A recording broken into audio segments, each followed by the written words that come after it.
Nós estamos a dar já as últimas catequeses deste terceiro bloco, cujo tema que temos vindo a refletir é os anjos, membros da Igreja. E hoje vamos refletir sobre o poder que os anjos têm, segundo a sua própria natureza, este poder natural que Deus lhes deu, e claro que Nosso Senhor, quando os elevou à ordem sobrenatural, este poder aumentou pela graça de Deus. E vamos iniciar a nossa meditação com a leitura do livro do Apocalipse, capítulo 22, versículo 7 a 9.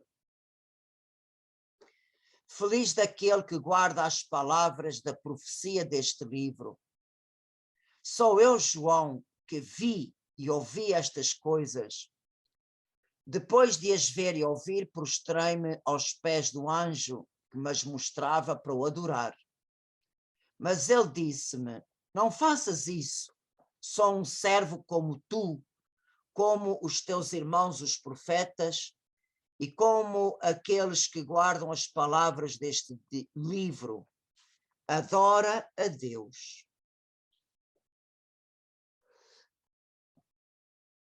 Como vocês têm conhecimento, eu dei muitos encontros, como retiros, recoleções, e numa certa altura, num encontro, eu fiz esta pergunta às pessoas que estavam presentes: que ideia fazeis vós sobre os santos anjos? Quem são os santos anjos? E as respostas que vieram foram as mais diversas, e algumas delas eu nem sequer imaginava que iam sair. Algumas pessoas disseram que os santos anjos são os anjinhos das nossas procissões.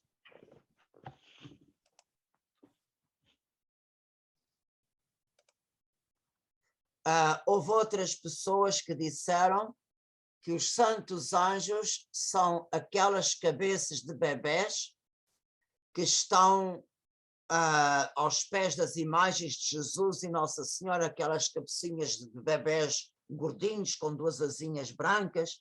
Isso é que são os santos anjos.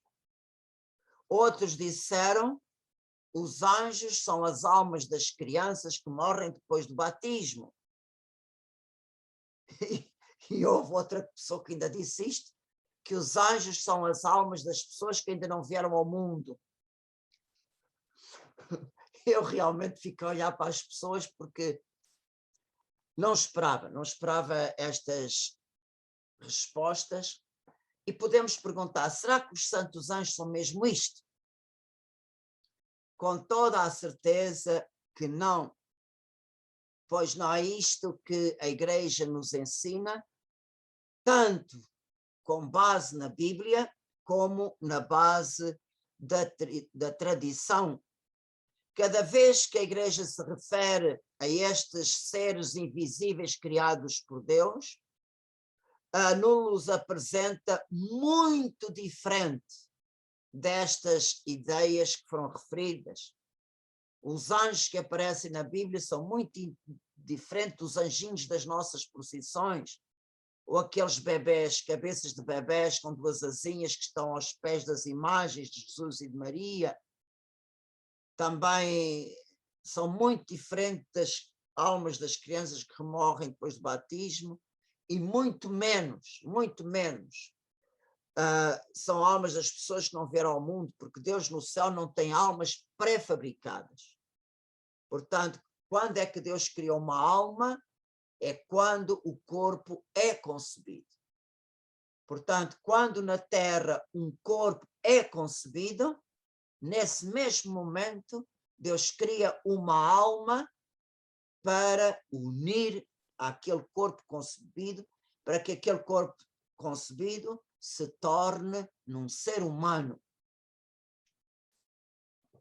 E é no livro do Apocalipse, que podemos chamá-lo por excelência o livro dos anjos, que nós vemos mais claramente a grandeza destas primeiras criaturas e o seu poder. E a primeira coisa é esta, que São João, que era o discípulo amado de Jesus, São João que escreveu o quarto evangelho, São João que escreveu mais 3 cartas e também escreveu o livro do Apocalipse, e vemos que São João gozava de uma grande intimidade com Jesus. Só para dar vários exemplos, João, juntamente com André, foram os 2 apóstolos da primeira hora. Ele, com Pedro e Tiago, tiveram presentes no milagre da cura, da ressurreição da filha de Jairo, na transfiguração e na agonia de Jesus no Jardim das Oliveiras. Na última ceia, João foi o apóstolo que esteve mais próximo de Jesus. Portanto, foi a este apóstolo que o Senhor confiou a sua mãe, e, portanto, ele conhecia de tal maneira o Senhor e ouvia o que ele dizia, que ele foi o primeiro que acreditou na ressurreição de Jesus, mesmo sem o ver. E como é que este discípulo, por 2 vezes no fim do Apocalipse, tenta adorar o anjo que revelou estes acontecimentos apocalípticos? E a única explicação deste ato de São João, como a gente viu no texto do princípio, que diz: depois de as ver e ouvir, prostrei-me aos pés do anjo que me mostrava para o adorar. Portanto, ele mesmo ajoelha-se e prostra-se por terra aos pés do anjo para o adorar. Portanto, isto só é possível porque na grandeza e na majestade do anjo, que quase aniquila o homem realmente, com esta experiência direta do anjo, o homem sente-se esmagado pela presença de Deus que o anjo irradia. E é exatamente isto que vemos nas aparições do anjo. Por exemplo, na primeira aparição, Lúcia escreve o seguinte, na primeira aparição do anjo, na primavera de 1916. A atmosfera do sobrenatural que nos envolveu era tão intensa que quase não nos dávamos conta da própria existência por um grande espaço de tempo, permanecendo na posição em que nos tinha deixado o anjo, repetindo sempre a mesma oração. A presença de Deus sentia-se tão intensa e íntima que nem mesmo entre nós nos atrevíamos a falar. No dia seguinte, sentíamos o espírito ainda envolvido por essa atmosfera, que só muito lentamente foi desaparecendo. E, por isso, a Lúcia fez esta observação, que o efeito que produzia as aparições do anjo, o efeito que produziu as aparições de Nossa Senhora, eram muito distintas. Era a mesma paz e a mesma alegria, mas as aparições do anjo acabrunhavam, esmagavam pela grandeza de Deus. Ao passo que as aparições de Nossa Senhora também era esta paz, esta alegria, mas havia esta mobilidade e até esta facilidade em falar, em comunicar, em expandir. E a única razão que nós sabemos disto é Deus deixa-se transmitir pelo anjo, e deixa-se transmitir por Nossa Senhora. Enquanto Deus deixa-se comunicar por o anjo é espírito, e como o anjo não tem nenhuma ligação à matéria, ele deixa passar Deus completamente sem qualquer obstáculo. E por isso a presença de Deus, nós que somos de uma natureza tão pequenina, a presença de Deus nos aniquila. Ao passo que Nossa Senhora, ela é humana, ela filtra na sua humanidade, ela filtra Deus de tal maneira que nós somos capazes de o suportar. Maria é como um transformador. Nós temos, por um lado, a voltagem 220, mas nós só podemos suportar 110. Se a voltagem 120 vem em cima de nós, o fusível queima. Mas Nossa Senhora não. Ela transforma a voltagem 220 para 110 e nós podemos suportar sem aniquilar-nos. Podemos suportar a presença de Deus sem sofrer este esmagamento.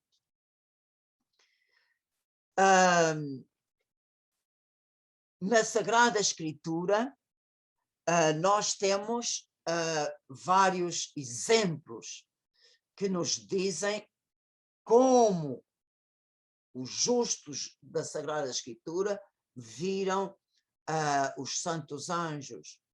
E, por exemplo,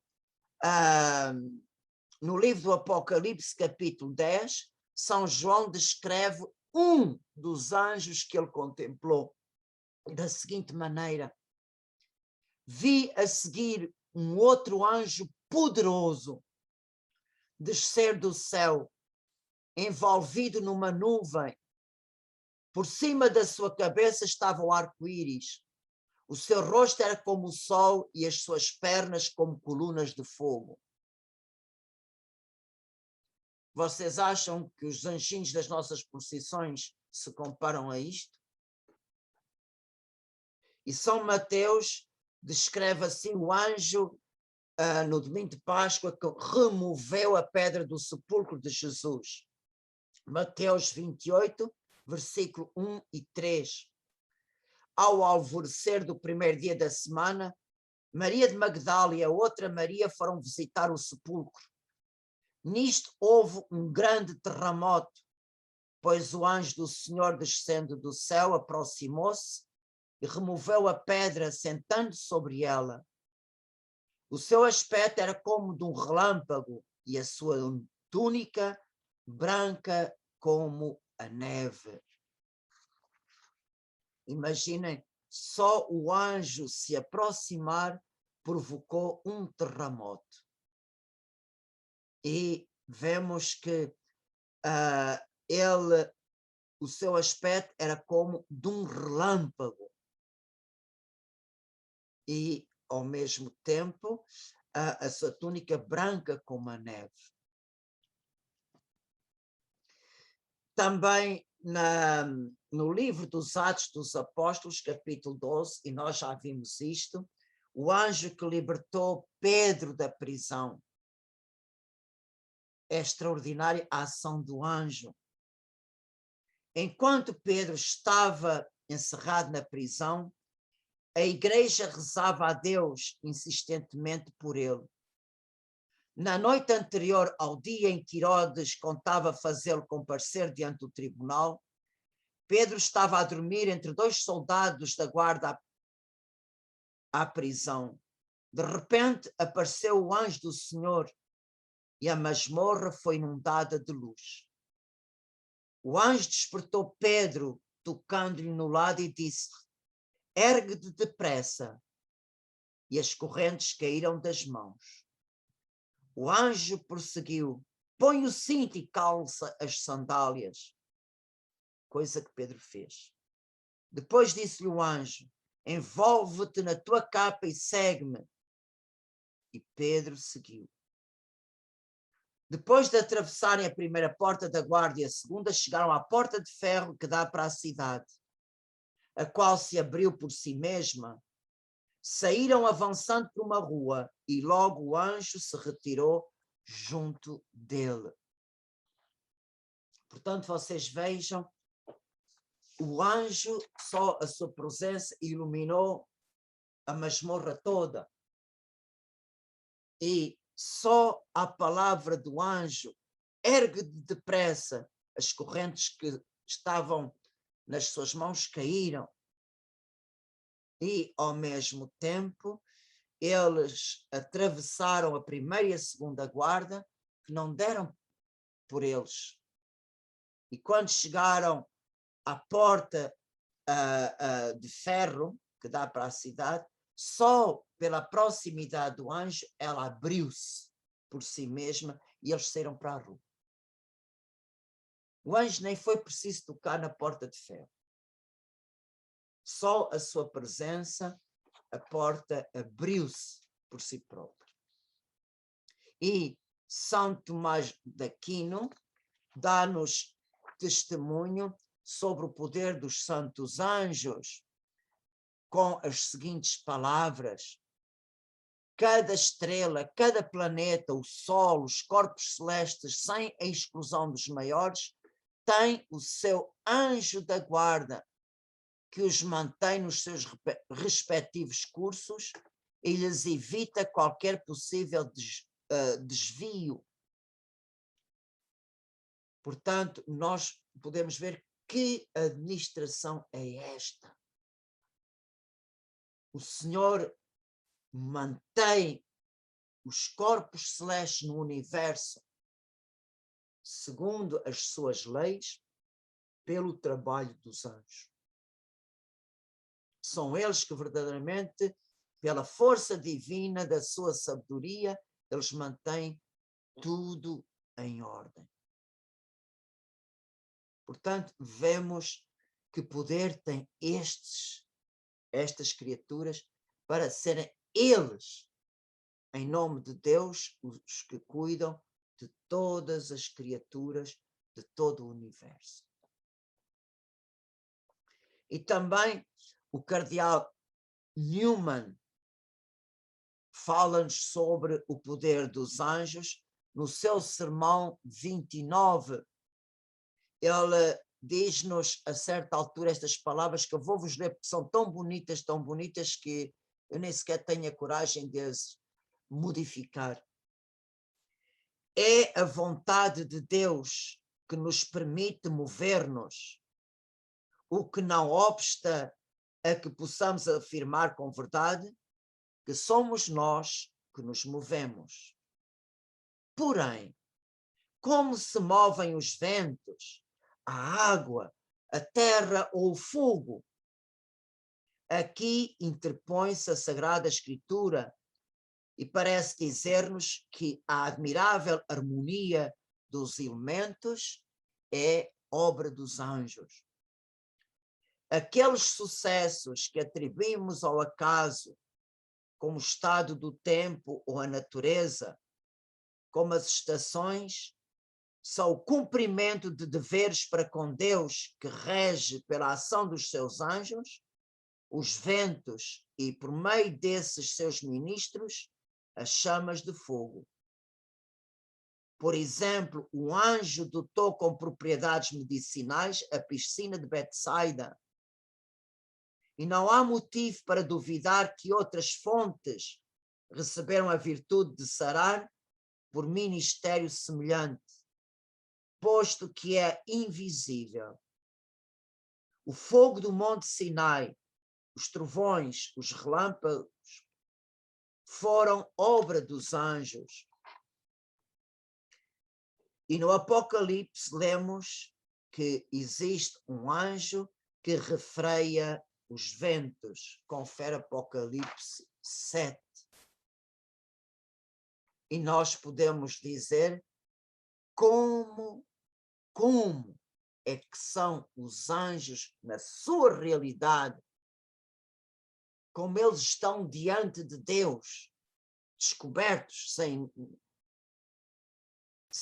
se esconder um só instante, se a própria criação que nos ultrapassa em tanto lhes serve de adorno. Normalmente nós poderíamos imaginar os anjos com uma voz doce de mãe, ou como uma voz de criança. Mas será que é assim que nos diz a Sagrada Escritura? Novamente, vamos ao livro do Apocalipse, capítulo 10, versículo 3. Vi outro anjo poderoso, pôs o pé direito sobre o mar e o esquerdo sobre a terra e clamou com alta voz, como um leão que ruge. E no capítulo 7 do Apocalipse, diz São João, vi outro anjo a subir do Oriente, este pôs-se a clamar com voz trovejante, como fosse um trovão. Portanto, se a voz dos anjos tem esta força, qual não será o seu poder real? E também o profeta Isaías, quando estava no templo, ele teve a visão no momento que Deus chamou-o para a sua missão de profeta. E ele descreve assim, no início do capítulo 6 do seu livro. No ano em que morreu o rei Osias, viu o Senhor sentado num alto trono elevado. Os serafins estavam diante deles. Cada um tinha 6 asas, com 2 velavam a sua face, com 2 cobriam os pés, e com 2 voavam. E clamavam uns para os outros e diziam: Santo, Santo, Santo, é o Senhor dos exércitos, toda a terra está cheia da sua glória. Ao som deste brado, estremeciam os umbrais das portas e o templo enchia-se de fumaça. Lembrem-se que no tempo de Isaías nós ainda temos o templo que Salomão mandou construir e as paredes do templo eram formadas de pedras lavadas gigantescas. À voz, ao clamor dos serafins, os umbrais das portas que estavam fixados naquelas pedras monstruosas estremeciam só ao brado dos serafins. Portanto, podemos refletir isto. Que força não terá o brado dos serafins para fazerem estremecer estas portas do templo do tempo de Isaías? Se assim é, que força não terá os próprios serafins? Se é esta a força da sua voz, que força não terão estes anjos mais altos? E os santos anjos, por natureza, estão muito acima de nós e da criação. E realmente, como disse São Tomás de Aquino e o cardeal Newman, são os anjos que cuidam dos elementos da criação. E no livro do Apocalipse fala-se claramente: saiu do altar outro anjo que tinha o poder sobre o fogo. E é interessante que no livro do Daniel está narrado que o fogo para os anjos é facilmente controlado. Vocês lembrem-se daquele episódio que está escrito no livro do profeta Daniel, capítulo 3, os 3 jovens que foram lançados na fornalha ardente. E diz-nos o profeta, o anjo do Senhor desceu até Azarias e seus companheiros na fornalha e afastava o fogo. Mudou o centro da fornalha em lugar onde soprava como uma brisa matinal. O fogo nem sequer os tocou e não lhes causou qualquer mal, nem a menor dor. E o rei Nabucodonosor, quando olhou para dentro da fornalha, ele exclamou: vejo 4 homens desligados que passeiam no meio do fogo sem lhes causar mal, e o quarto tem o aspecto de um filho dos deuses. E também, quando Daniel foi lançado na cova dos leões, e quando o rei chamou de madrugada, a perguntar a Daniel se estava vivo, ele lá de dentro, no meio dos leões, disse: o meu Deus enviou o seu anjo que fechou as fauces dos leões, que não me fizeram qualquer mal. Portanto, vocês vejam como os anjos realmente não só controlam os elementos da criação, os ventos, o fogo, como também os próprios animais esfomeados.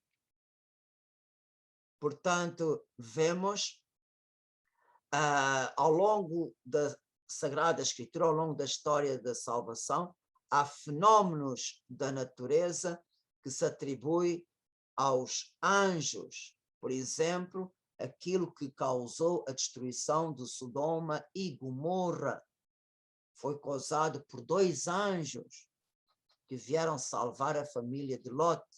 Gênesis capítulo 19. Também foi obra de um anjo a peste em Israel, quando David recenseou o povo, 2 Samuel 24, 16 a 17. O terremoto junto do sepulcro, no domingo de Páscoa, foi pelo anjo se ter aproximado.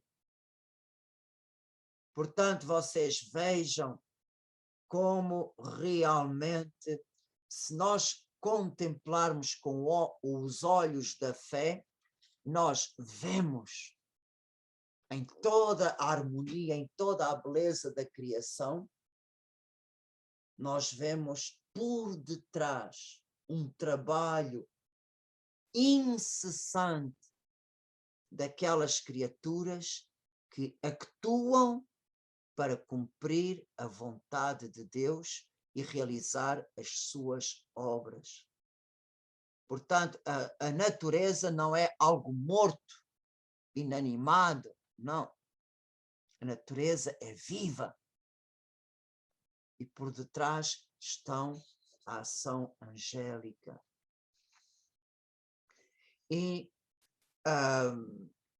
há uma questão que vocês podem pôr: se os anjos cuidam de todos os elementos da criação, como é que hoje nós vemos que os mares ultrapassam os seus limites, os ventos ultrapassam os seus limites a ponto de destruir e matar o homem, o fogo, os vulcões, que agora estão entrando em erupção cada vez mais, os terremotos estão surgindo em várias partes do mundo todos os dias. O que é que está acontecendo? E há este ponto deve nos levar a refletir. Aqui está uma ação diabólica.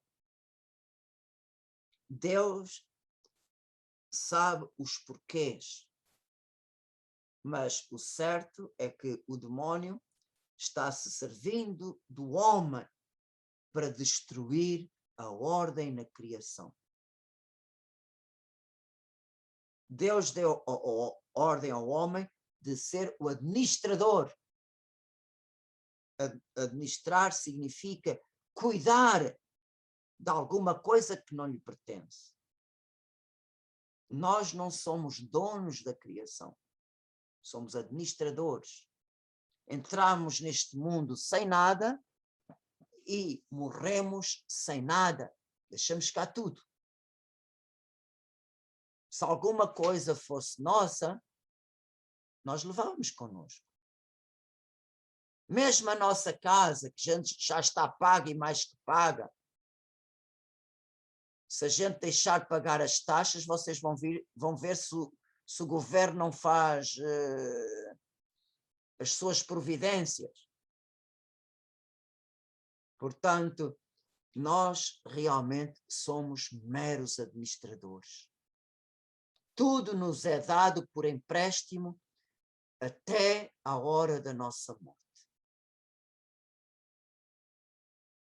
E o certo é que o homem, abusando da criação, pela exploração da criação, com o desejo de lucro desenfreado, o homem está destruindo a natureza e está tirando o seu equilíbrio. E a natureza responde com a morte.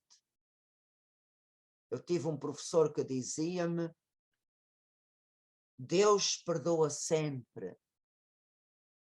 O homem perdoa de vez em quando. A natureza nunca perdoa. O mal que fazemos à criação, ela responde-nos com a morte.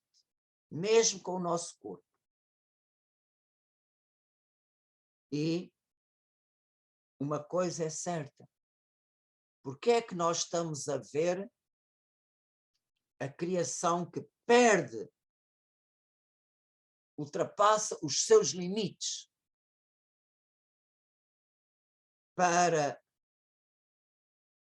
correção do homem que no seu orgulho está pecando gravemente contra Deus e contra a criação que o Senhor pôs ao nosso serviço? E para nossa correção, Deus pode suspender a ação do anjo.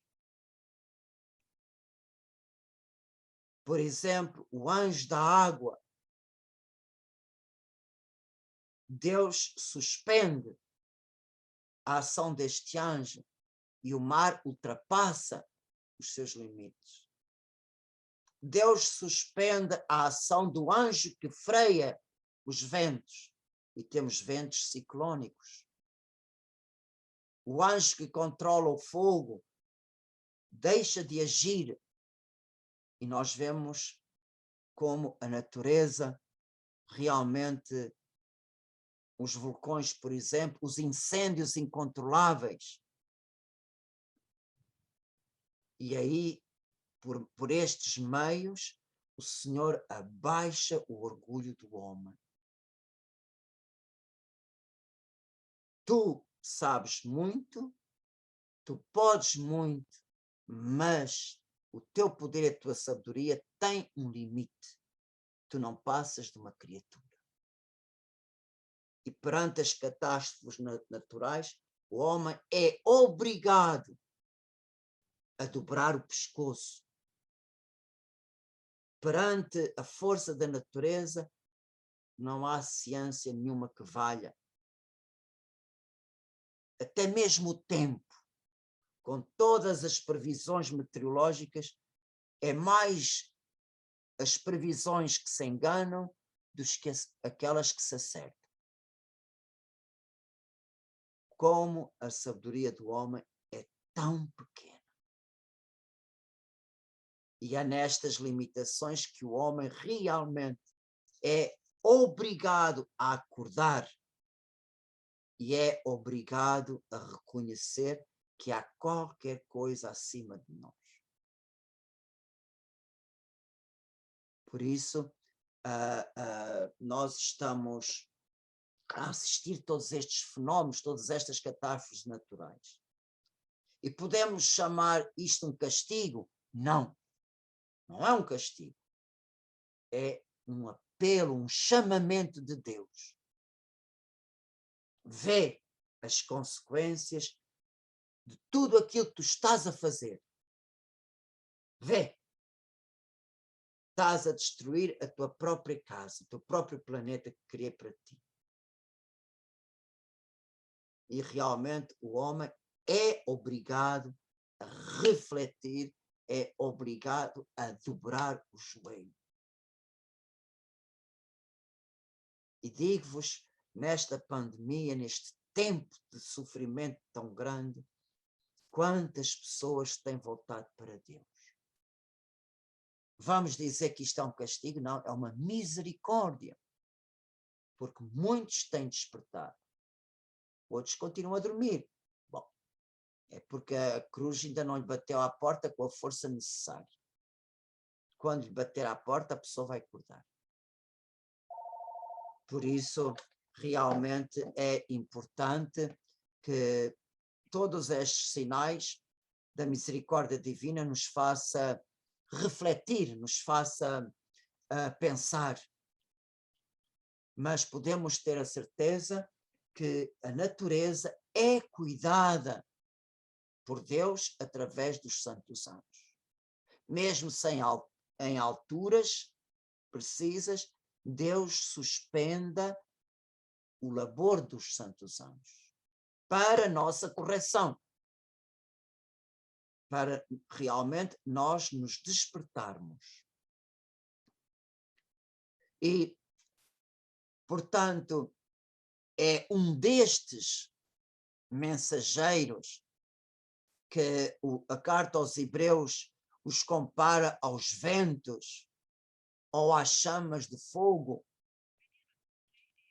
E Deus envia estas criaturas poderosíssimas em nosso auxílio.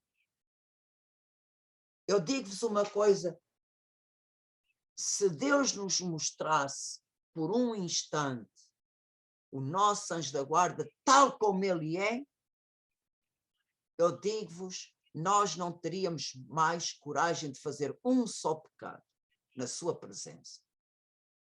Perdíamos completamente a liberdade e perdíamos o mérito. Por isso, Deus deixa-nos viver de fé. Acreditamos sem ver, sem termos uma ideia precisa, quem é o meu anjo da guarda. Como é que é ele diante de Deus? E eu gostaria de terminar hoje com um pensamento que tirei de um livro que se chama O Meu Anjo Caminhará Diante de Ti, que diz o seguinte: nada lucraria o mundo moderno se agisse como se a energia nuclear fosse um mito ou uma ideia de alguns fanáticos. Ao contrário, perderia muita coisa. Da mesma forma, nada lucra o cristão quando procede como se não o acompanhassem em todos os seus caminhos seres amigos invisíveis mandados por Deus. Portanto, aproveitemos este grande talento que Deus colocou ao nosso serviço, à nossa disposição. E cumpramos o mandamento que o Senhor nos diz no livro do Êxodo, que são 3 coisas. Está vigilante na sua presença. Segundo, escuta o que ele te disser. E terceira, não lhe desobedeças. Por quê? Porque ele fala em meu nome. O meu nome está com ele. Amém.